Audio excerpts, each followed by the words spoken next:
Ce que je vous ai conseillé aujourd'hui, c'est extrêmement simple. Ce qui est simple à faire est simple à ne pas faire.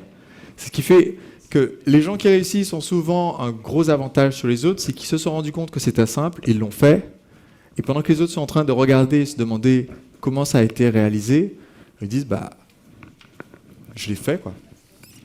Dans une de mes vidéos, j'utilise la citation de Mark Twain qui dit « Ils ne savaient pas que c'était impossible, alors ils l'ont fait ». Et je connais plein de gens comme ça qui se sont lancés dans quelque chose où si on avait pris le temps de leur expliquer, on leur aurait dit « Mais c'est impossible ». S'ils avaient demandé à leur entourage « Est-ce que c'est réaliste pour mon objectif SMART ?», l'entourage aurait dit « Écoute, il faut que tu revoies tout à la baisse ou même que tu changes complètement de direction ». Alors maintenant, si vous demandez, il faut aussi se demander à qui vous posez la question de est-ce que c'est réaliste ou pas. Parce qu'il y a des gens qui ont plus d'expérience dans ce que vous essayez de réaliser et qui vont, eux, être capables de vous dire est-ce que, par rapport au timing que vous vous êtes donné, par rapport aux ressources que vous vous êtes données, est-ce que c'est jouable ou pas? Tout le monde me suit jusque-là?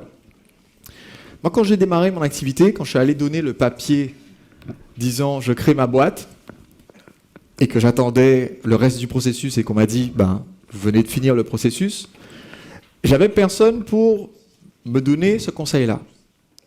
Ce que j'avais une ressource qui était quand même extrêmement utile. Quand j'ai démarré mon activité, j'avais un site, un blog, qui avait déjà pas mal d'articles où j'avais raconté mon parcours de garçon timide qui décide d'aller parler à tout le monde. Et en l'espace d'un an, j'ai abordé un peu plus de 1000 femmes, 1200 femmes, inconnues, dans la rue, dans le bus, dans le tram, dans le métro. Je parlais à tout le monde, mais j'ai noté plus les fois où j'ai parlé à des femmes, j'avoue. C'était plus important à l'époque pour moi, quand même. Et je racontais tout ça sur mon blog, je racontais les anecdotes, et du coup, j'avais énormément de visiteurs. J'avais des gens qui venaient tous les jours. Quand on tapait séduction dans Google, mon site était parmi les top 3. Donc du coup, j'avais plein de gens qui venaient sur le blog, découvrir les anecdotes, et laissaient des commentaires en disant « Sébastien, c'est génial, est-ce que si je te paye un café, tu pourrais me donner 2-3 conseils sur mon cas? Est-ce que si on se retrouve, je peux te donner un billet et en échange, tu me montres comment tu prends un numéro de téléphone, etc. » Quand j'ai monté ma boîte, ça m'a pris 9 mois pour découvrir que si je voulais monter une entreprise et que j'avais des gens toutes les semaines qui m'envoyaient des mails me demandant si on pouvait me donner de l'argent, que c'était peut-être ça que je devais faire comme activité. J'ai mis 9 mois à avoir cette... Mais une fois que j'ai démarré cette activité, alors pour mon objectif de le lancer en 1 an, j'étais un peu en retard. Je m'étais engagé donc 365 jours, 29 septembre 2007. Et au final, j'ai immatriculé la boîte, parce que le 29 septembre c'était un samedi, j'ai immatriculé le 1er octobre. Bon, personne m'en a voulu pour ça. Mais quand j'ai démarré, j'avais toute cette demande qui était déjà créée sur mon site. Et donc mon objectif à l'époque était de faire 3 000 € par mois de vente. Parce qu'avec les aides dont je bénéficiais, je ne payais pas de charges sociales la première année. Avec 3 000 € par mois, ça me faisait 2 100 € net. Donc l'équivalent de ce que payait le job en tant qu'ingénieur débutant. Le 4e mois, j'ai eu 0 inscrit pour mes ateliers. Donc je suis passé de atteindre l'objectif sans rien faire de spécial, atteindre l'objectif sans rien faire de spécial, atteindre l'objectif sans rien faire de spécial, continuer à ne rien faire de spécial, et me retrouver à exactement 0. Et là, je me suis dit, quelque chose cloche. Quelque chose cloche, parce que ce qui était particulièrement pénible, c'est que les gens m'envoyaient des messages, toujours, mais quand les gens m'envoyaient un mail, je recevais des mails au sujet de mes ateliers, en me posant des questions, je répondais toujours rapidement aux mails, surtout au début du mois, c'était le mois de janvier 2008. Au début du mois de janvier, bon, c'est le nouvel an, on répond quand on peut. Quand on arrive au 10 janvier, qu'il n'y a toujours aucun inscrit à l'atelier, quelqu'un envoie un mail, on lui répond le jour même. Quand on arrive au 15 janvier, toujours aucun inscrit, quelqu'un envoie un mail, on lui répond dans l'heure. Quand on arrive au 25 janvier, toujours aucun inscrit, quelqu'un envoie un mail, il a la réponse avant d'avoir fini d'envoyer le mail. Je suis comme ça devant mon ordinateur, je rafraîchis Thunderbird, tac, tac, tac, bam, je réponds.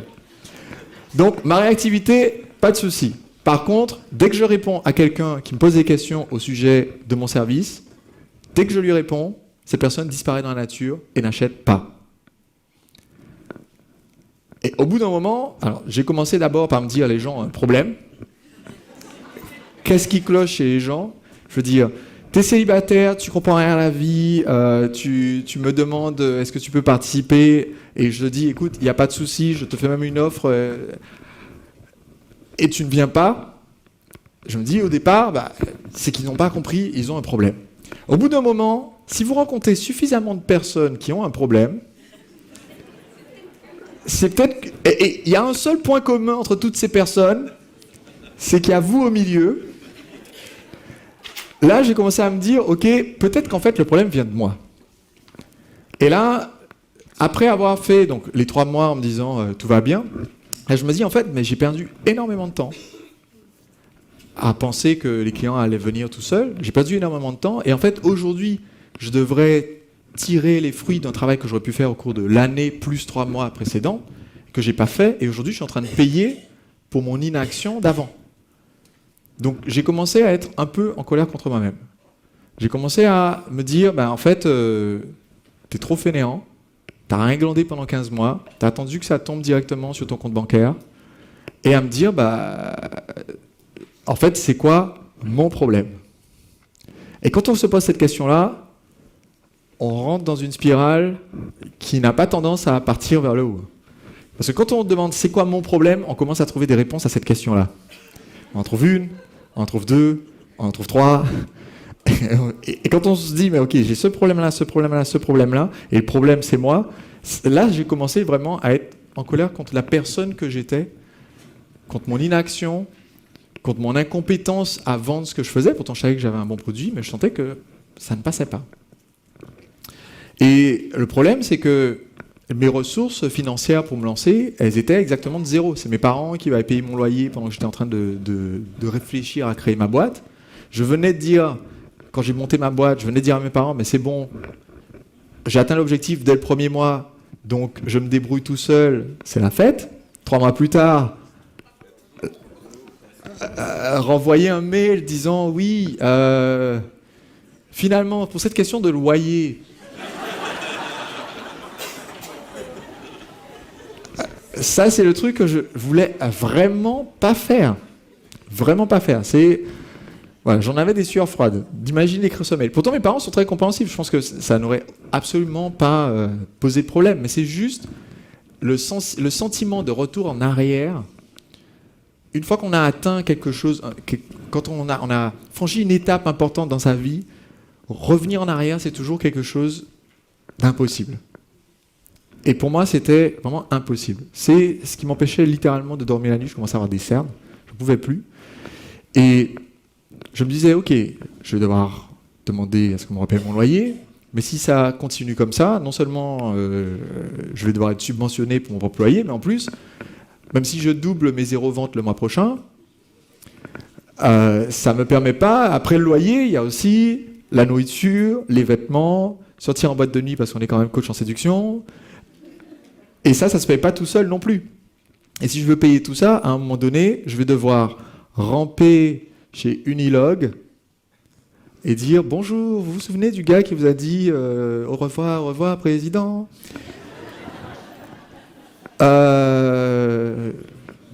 J'ai un CV qui maintenant est amélioré d'une ligne qui dit année de réflexion pour créer mon entreprise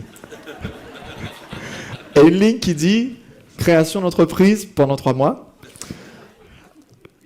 Et franchement, alors j'avais toujours mon fichier cv.doc sur mon ordinateur, mais je m'étais promis de ne pas y retoucher. Et donc, rien qu'à l'idée de devoir revenir sur ce CV et rajouter les 2 lignes, année de réflexion et année de tentative qui a échoué, ça n'améliorait pas mes sueurs froides. Et cette idée de devoir retourner, parce que j'imaginais pas seulement le moment de retourner demander mon job, il n'y a pas que ça qui me serrait les boyaux, il y avait le moment de demander mon job. Qu'est-ce qui se passe si on me dit non, en fait, on a trouvé quelqu'un d'autre? Ça déjà extrêmement difficile parce que je ne voyais pas du tout vers quelle autre solution me tourner. Parce que la NPE, quand j'ai été pour demander, pour m'inscrire, pour avoir les aides plus tard, on m'a proposé 2 jobs. C'était serveur chez Quick et serveur chez Quick à temps partiel, horaire modifiable. Ce qui veut dire, pour ceux qui ne savent pas, que vous devez être disponible 40 heures par semaine et on vous dit 2 jours à l'avance de quelle heure à quelle heure vous venez. Je dis... Donc ça, c'était ma perspective si on me disait non. Maintenant, quelle était ma perspective si on me disait oui?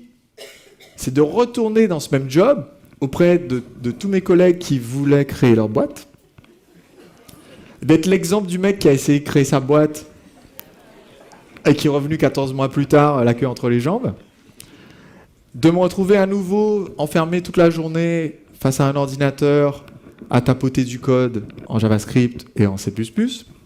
Alors, pour ceux qui ne savent pas, le projet sur lequel j'ai travaillé à l'époque chez eux, c'était les fameuses bornes qui permettent de retirer les tickets. Je ne peux pas dévoiler le nom du client, mais d'une grande société ferroviaire française. Contractuellement, je peux dire ça, mais je ne peux pas dire le nom de la société ferroviaire en question. Et aujourd'hui, quand vous avez un bug sur la machine, des fois vous avez des bugs que j'ai résolus, mais qui n'ont toujours pas été mis implémentés. Et donc je ne me voyais pas retourner, bosser encore, faire du code, aller sur la borne de test, tester des billets, retourner, retaper le code du billet, faire ça toute la journée, et à la fin, proposer à mes collègues, comme j'avais tenté maintes fois, en disant « Bon, on fait quoi ce week-end ? On fait quelque chose, on organise un apéro, je sais pas. » Et eux qui disent « Bah, on n'a qu'à se faire une soirée de jeux en réseau. » Je viens de passer 40 heures face à un ordinateur, faisons une soirée face à l'ordinateur. Voilà, la perspective, en fait, là où j'étais bloqué, c'est que je m'apercevais que la perspective, si on me disait non, était terrible, et la perspective, si on me disait oui, était encore pire. Et donc là, vraiment, j'ai commencé à me rendre compte que tout ça, c'est moi qui l'avais créé, d'accord ? C'est moi qui m'étais mis tout seul dans cette situation-là. Et j'avais l'impression que mon avenir était complètement bouché dans toutes les directions possibles. On me dit oui, on me dit non, ça marche pas. Donc j'ai commencé juste à être triste pour moi-même. Et c'est pas une sensation qui nous amène à beaucoup de réactivité et d'énergie. Quand on commence à s'apitoyer sur soi-même en disant bah, pauvre moi, je te comprends, la vie n'a pas été gentille avec toi. Et qu'on commence à se dire, ben voilà, la vie est injuste, c'est comme ça. Il y a quelqu'un qui disait, voilà, on sait qu'on est déprimé quand on commence à penser que la vie est injuste et à la fin on meurt. Et là, j'étais dans un mode qui était vraiment pas très très loin de ça, quoi. C'était tous les jours se lever en sachant que ça va être une nouvelle journée, sans horizon, sans vente, sans rien de spécial qui se passe, parce que je continue de rafraîchir au Thunderbird en espérant que quelqu'un m'envoie un mail me disant qu'il décide de s'inscrire. Sans oser trop discuter avec mes amis, parce qu'ils me demandent tout le temps des nouvelles de ma création d'entreprise. Sans oser trop discuter avec ma famille, parce que je me dis la prochaine fois que je vais leur parler, c'est pour leur demander est-ce qu'ils peuvent recommencer à payer mon loyer. Et donc, les jours s'enchaînent comme ça, un jour tristonné après un jour encore plus tristonné, et ainsi de suite. Et puis au bout d'un moment, je reçois une newsletter par email. Je m'étais inscrit à une newsletter d'un gars qui s'appelle John Reese. Et ce que lui publiait ne m'intéressait pas particulièrement, mais souvent il publiait des interviews d'autres personnes et qui, elles, étaient extrêmement intéressantes. Et là, il envoie un mail qui dit un de mes amis est en fait l'arme secrète de tous les gens qui font des lancements à succès sur le web américain. Et mon ami s'appelle Franck. Et en ce moment, il fait une série de vidéos gratuites qui donne plus de conseils dans les vidéos gratuites que beaucoup de formations payantes. Il dit, cliquez ici pour aller voir. Et si vous allez voir sur son site, il faudra laisser votre adresse email pour recevoir par email la vidéo. Il dit, ah, c'est original, un truc, on m'envoie par email. J'ai une page qui me propose de recevoir la formation gratuitement par vidéo, je m'inscris, et je reçois une vidéo de Franck, et je dis, mais ce gars a tout compris de ce à quoi je n'ai rien compris. Donc pendant un mois, je regarde toutes les vidéos de Franck. Il en a publié, donc c'était un lancement orchestré, donc il a fait plusieurs vidéos, mais en plus, il a fait des interviews audio de clients, des PDF. Ça a duré 28 jours, et presque tous les jours ou tous les 2 jours, il envoyait quelque chose. Donc pendant 28 jours, je consomme du contenu, de l'information, et il dit, voilà, le 2 février, je vais ouvrir les inscriptions à 11h du matin, Pacific Time, donc heure de Californie, qui est là où il vit. Je dis, ok, le 2 février, je serai là et je m'inscris. Et puis le lendemain, Franck dit, bon, écoutez, je vous avais dit que je comptais ouvrir à peu près pour 1000 places mais pour accompagner les gens, je vais faire 500 places et comme ça, je vais offrir un séminaire pour les 500 personnes qui vont s'inscrire. Et du coup, comme je sais que toutes les places vont s'écouler, j'ai pas besoin de vous mettre la pression, vous prenez la décision comme vous voulez, parce que vous êtes 50 000 abonnés à ma newsletter, et au final, je n'ai que 500 places. Donc là, je dis le 2 février, mon ordi est branché, je suis connecté, je l'appelle Free Mobile pour me demander si je peux avoir... je suis connecté, je serai sur le truc. Enfin, pas Free Mobile, j'étais chez Free ADSL. Le 2 février, je suis en train de dîner avec un ami, on est en train de dîner, je suis en train de lui parler de ça, en train de lui dire, voilà, ce soir, je m'inscris, je vais participer. Il me dit, mais 11h heure du Pacifique, ça fait quelle heure ici?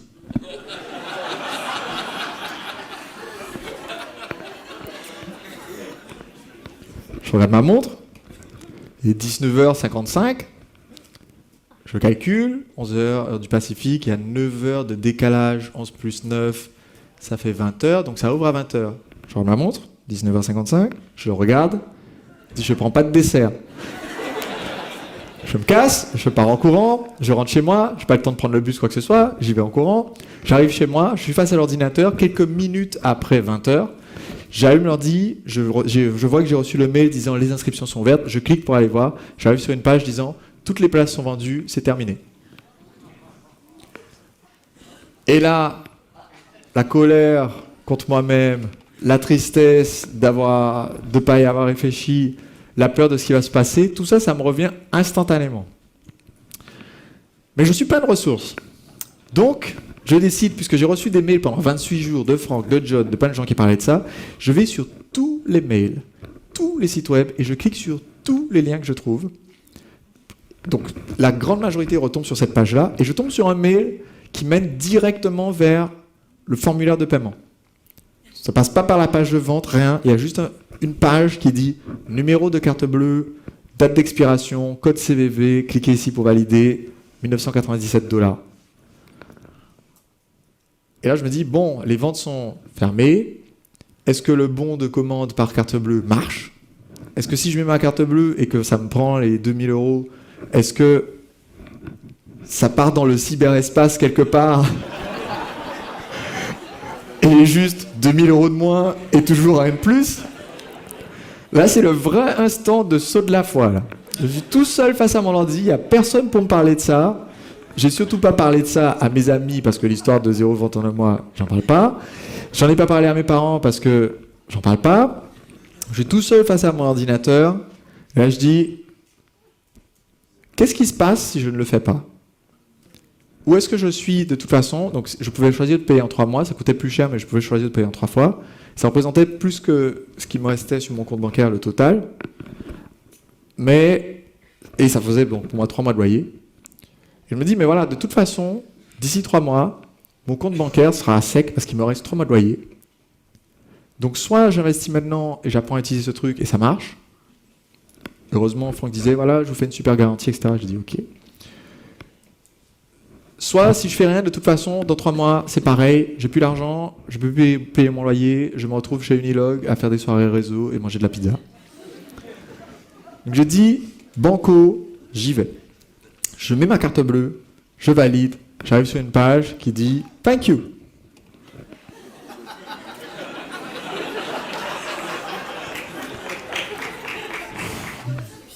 Je reçois par mail un lien pour accéder au site privé avec un identifiant et un mot de passe.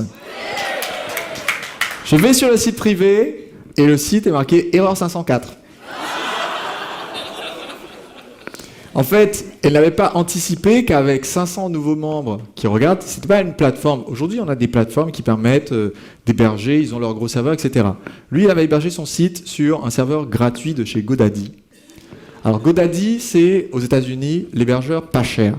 Alors quand l'hébergeur pas cher vous fait un serveur gratuit, vous avez ce pourquoi vous avez payé.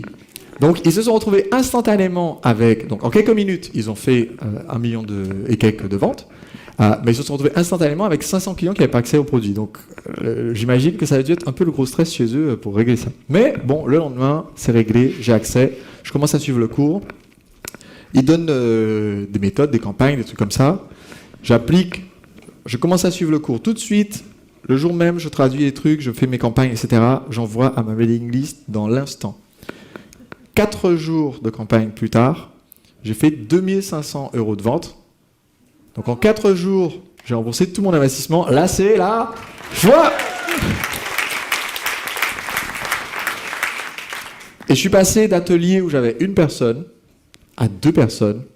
Quelquefois une personne et qui au final dit j'ai loupé mon train, je ne viens pas. Donc atelier à 0 personnes. Je suis passé de ça à un atelier à 8 personnes. Et ensuite en réutilisant les mêmes idées de campagne, 16 personnes le mois d'après, 32 personnes après. Et ça a été juste le démarrage, le moment où j'ai décidé de franchir ce premier pas. Et ça m'a pris, alors c'était au début, donc j'ai eu cette sensation de peur. Qu'est-ce qui va se passer une fois que je suis inscrit? Qui en plus a été renforcée par ma page 504 une fois que j'ai cliqué sur le lien. Mais une fois que j'ai mis en pratique, après, ça m'a lancé sur un chemin qui continue encore jusqu'à aujourd'hui. Je vais vous demander de mettre votre chapeau d'entrepreneur. Qu'est-ce que je vous ai dit hier? Qu'il fallait toujours voir l'histoire derrière l'histoire. Dans ce que je vous ai raconté, qui est mon histoire personnelle, quelle est la première émotion dont j'ai parlé, que j'ai vécue quand j'ai constaté que je faisais 1 mois sans faire de vente? La colère. Quelle est la deuxième émotion dont j'ai parlé, que j'ai ressentie à l'idée de retourner chez Unilog? De la peur. Quelle est la troisième idée que j'ai ressentie quand j'ai constaté que mon avenir était bouché, parce que qu'on m'accepte ou qu'on me refuse chez Unilog, ça serait horrible. Tristesse.